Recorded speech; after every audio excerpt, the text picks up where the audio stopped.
കൂത്താട്ടുകുളത്ത് കൗൺസിലറെ തട്ടിക്കൊണ്ടുപോയ സംഭവത്തിൽ കോൺഗ്രസിനെതിരെ CPIM. കോൺഗ്രസിന്റേത് രാഷ്ട്രീയ കുതിരക്കച്ചവടം എന്നാണ് ആരോപണം. പാർട്ടിക്കും പോലീസിനുമെതിരെ ആരോപണം ഘടിപ്പിച്ച് കൗൺസിലർ കലാരാജു രംഗത്തെത്തി. അവിശ്വാസ പ്രമേയ ചർച്ചയ്ക്ക് പോലീസ് സംരക്ഷണം നൽകണമെന്ന് ഹൈക്കോടതി ഉത്തരവിട്ടു. കലാരാജുവിനെ തട്ടിക്കൊണ്ടുപോയതും തിരികെ വിട്ടതും കോൺഗ്രസാണെന്ന ആരോപണം ആവർത്തിക്കുകയാണ് CPIM കൂത്താട്ടുകുളം ഏരിയ കമ്മിറ്റി. അവിശ്വാസ പ്രമേയത്തിന് 3 ദിവസം മുന്നേ കലാരാജുവിനെ കോൺഗ്രസ് ഒളിപ്പിച്ചു. ബാങ്ക് ഇടപാടുകൾ ഒത്തുതീർപ്പാക്കാമെന്ന വാഗ്ദാനം നൽകി. അനൂപ് ജേക്കബ് MLAയുടെ നേതൃത്വത്തിൽ നടക്കുന്നത് രാഷ്ട്രീയ കുതിരക്കച്ചവടമാണെന്നും CPIM area secretary PB Ratheesh. January 15 മുതൽ ജനുവരി 18 രാവിലെ വരെ കലാരാജു എവിടെയായിരുന്നു?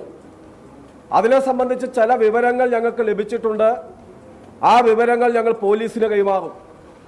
കൂത്താട്ടുകുളത്തും പരിസര പ്രദേശത്തുമായി ചില വീടുകളിൽ, കോൺഗ്രസ് പ്രവർത്തകരുടെ അടക്കമുള്ള വീടുകളിൽ കലാരാജുവിനെ തടഞ്ഞു വെക്കുകയാണ് ഉണ്ടായത്.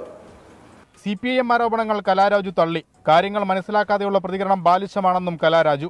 UDF എന്നെ തട്ടിക്കൊണ്ട് പോയിട്ടില്ല. ഞാൻ കാണാതായിട്ട് ഒരു പോലീസിൽ പരാതി കൊടുത്തിരുന്നോ? കൗൺസിലറെ, അവരുടെ കൂടെയുള്ളൊരു കൗൺസിലറെ കാണാതായി എന്ന് ഇവരിപ്പോൾ പറയുന്നു.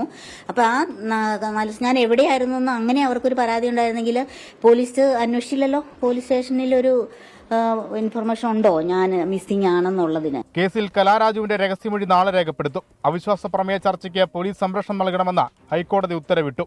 CPIM വിശദീകരണ യോഗം നാളെ കൂത്താട്ടുകുളത്ത് നടക്കും. 24 കൊച്ചി.